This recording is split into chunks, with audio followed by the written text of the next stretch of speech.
Hi there.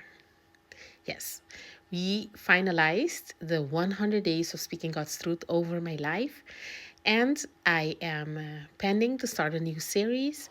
But today I want to encourage you to take time. Take time to seek God.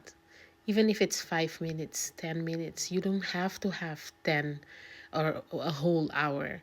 But if you intentionally dedicate 5 to 10 minutes to reading one scripture, to going into worship with God, to spending time with God, even if it's 5 minutes, consistently every day, at the same time if possible, and if not, throughout your day.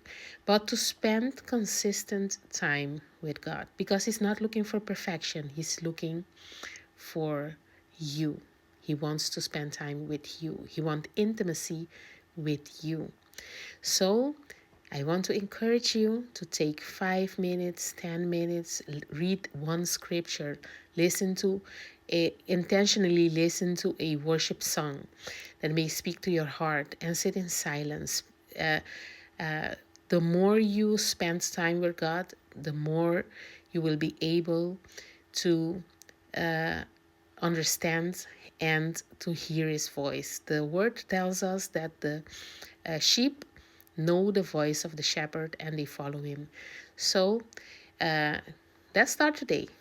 You have 5 minutes, sit in the presence of the Lord, call on Him, read one scripture, take 5 to 10 minutes of your time, and spend these with God. This is my channel. We come together to grow in faith, walk in truth, and live boldly for God. Blessings.